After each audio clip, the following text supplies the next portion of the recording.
You can finish an entire book and be unable to tell anyone what it was about, not the details, the whole thing. That isn't a memory problem, and it isn't your age. It's that almost everything which feels like learning is the opposite of learning, and it feels convincing enough that people do it for years without ever suspecting it. Memory usually gets treated like a container. Some people have a big one, some people have a small one, and there's nothing much to be done about which one you got. It works more like a gym. What matters isn't how long you were in the building, it's whether you picked anything up, and every habit on this list is a way of standing in the gym, watching other people train, and leaving convinced you had a session. 5 of them, mostly. Everyone feels productive, which is exactly why nobody suspects them. One of them you did the last time you sat down to learn anything. It was the highlighter. In 2013, a team of researchers went through 10 of the most common study techniques and rated them on how well they actually work. Highlighting and rereading, the 2 things nearly every student does, came out in the bottom group. One of the authors said afterwards that he was shocked, because these are the strategies students use most. The 2 that came out on top were testing yourself and spreading study out over time, which almost nobody does voluntarily. And there's a clean reason for the gap. Rereading feels wonderful. The second pass is smooth. Nothing surprises you, everything looks familiar, and your brain reads that smoothness as knowledge. It isn't knowledge, it's familiarity.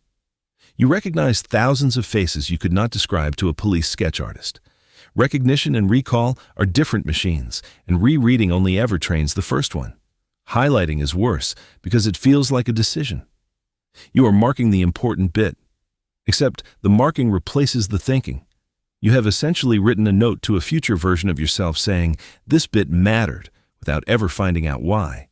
The fix is ugly, which is why it never caught on. Close the book and try to say the thing out loud. You will be bad at it. That badness is the entire point, and we'll come back to why. That's one, and it's the only one on this list you were actively taught to do. The second one you did on holiday, and possibly this morning. You photographed something instead of looking at it. There's a study where people were taken on a guided tour of an art museum. Some objects they were told to observe, others they were told to photograph. Afterwards, they were tested on what they'd seen. The photographed objects came out worse. Fewer objects remembered, fewer details, and worse memory for where things were in the museum. It's been repeated since with phone cameras on immediate tests and delayed ones. And in case you were about to make the obvious argument, a later set of experiments checked whether taking 5 photos instead of 1 helps. It does not. The explanation is that the camera becomes the thing that remembers, so you stop. It's the mental equivalent of writing something on your hand and then not bothering to learn it, except your hand never runs out of storage and you never look at your hand again. But there is a genuinely strange exception, and it's the useful part. When people zoomed in to photograph one specific detail, the impairment vanished. And not just for the detail, their memory for the parts of the object that were outside the frame was just as good. So the camera isn't the problem. Pointing it without thinking is. The zoom forces a decision about what matters, and that decision is the thing your memory was waiting for, which is the same pattern as the highlighter if you noticed. Marking the whole page does nothing. Choosing one line does something. In both cases, the value was never in the tool. It was in being forced to decide. Worth saying that one 2025 study found the effect doesn't show up every time, so this isn't a law of nature. But the direction of it has held up across a lot of studies. That's 2. And the third is, the one you already know is bad and do anyway. You cram. Distributed practice, meaning the same total study time chopped up and spread across days, was the other technique that came out in the top group in that 2013 review. Not a marginal improvement. One of only 2 things that reliably worked. And you already know this. So why does nobody do it? Because spacing feels like it's failing. When you come back 3 days later, you've forgotten some of it. That forgetting feels like proof that the method isn't working, so you go back to the method where you never forget anything, which is reading it all in one night. But the forgetting is the mechanism. Pulling something back after it's gone slightly cold is what makes it stick. Cramming avoids that entirely, which is why it works brilliantly for 11 hours and then evaporates. You would not train for a marathon by running the whole distance the night before. You know this instinctively about your legs. You just don't believe it about your head. And the reason the illusion survives is that cramming does technically work. You sit the exam, you pass, the method gets confirmed. What you never see is the version of you 6 weeks later who cannot answer a single question from that paper, because nobody tests you then. The method gets graded on the one day it looks good. There's even a rough rule from the research on spacing intervals. Space your reviews at roughly 10 to 20% of how long you want to remember it. Want it for a week, review every day or so? Want it for a year, every month or two? That's 3. Quick one while we're here, and I want the honest answer rather than the flattering one. Do you still highlight? Yes or no? Because the 4th is about the 10 minutes after you stop, and this is where the research gets interesting by disagreeing with itself. A meta-analysis pulled together 37 studies on what happens if you rest quietly after learning something. The effect is real, and it's still measurable 7 days later. Small, but it survives. So the obvious conclusion is that you should sit quietly after studying and definitely not touch your phone. Except one 2025 experiment tested exactly that, comparing quiet rest against scrolling social media, and found no difference between them at all. I'm telling you this because most videos would not. The honest position is that resting after learning helps a bit, and the specific claim that your phone ruins it is not established. What is holed up is the version nobody mentions.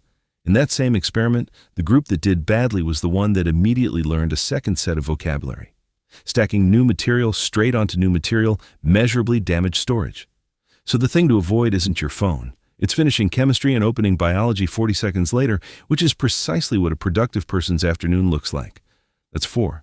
And the 5th is the one you saw coming from the thumbnail. Sleep. Everyone knows sleep affects memory. What most people get wrong is the direction of the trade. You think of a late night as buying 2 extra hours of study. It isn't. The learning is not finished when you close the book. Consolidation happens afterwards, and a large body of experiments shows that memory tested after sleep beats memory tested after an equivalent stretch of being awake. Which means cutting sleep doesn't cost you the 2 hours you would have slept. It devalues the 6 hours you already did. You didn't buy study time. You canceled some. And you cannot feel this happening, which is what makes it so easy to keep doing. Nobody wakes up aware of which specific things failed to stick overnight. You just find out weeks later that a chunk of what you studied is thinner than it should be, and by then there is nothing to connect it to.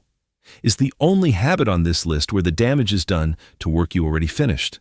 That's 5, which brings up the obvious objection, and it's fair. None of this is what memory advice usually sounds like. The usual advice is memory palaces, mnemonics, a brain training app, a supplement with a Latin name, a system for remembering everyone at a party. All of it is addition. Learn this technique, install this habit, buy this thing. Every one of the 5 is subtraction. Stop highlighting. Stop photographing. Stop compressing. Stop stacking. Stop trimming sleep. And they share one property, which is the actual point of all of this.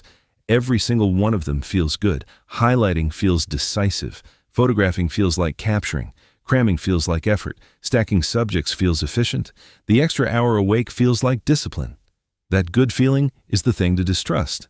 Across all of it, the version that feels smooth is the version that stores nothing, and the version that feels clumsy and slow and slightly humiliating is the one that works. Which is a deeply annoying way for a brain to be designed. Difficulty isn't the obstacle to remembering, it's the mechanism. So the test isn't whether you understood it, it's whether it was hard. If your studying feels comfortable, that's not a sign it's going well. That's the alarm. In practice, that's 1 change, not 5. After anything you read or watch or sit through, shut it and say the main idea out loud, badly, from memory. 10 seconds. You'll stumble, and the stumbling is the part doing the work. Do that instead of the second read.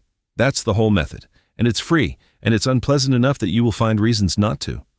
Now, you might have noticed what half of this video actually was. Not advice. Checking.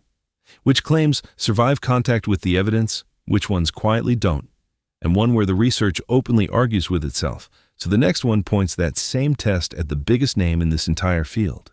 5 Andrew Huberman habits that actually hold up. A couple of them are stronger than his critics will admit. A couple of them are not, and you are probably doing one of those right now.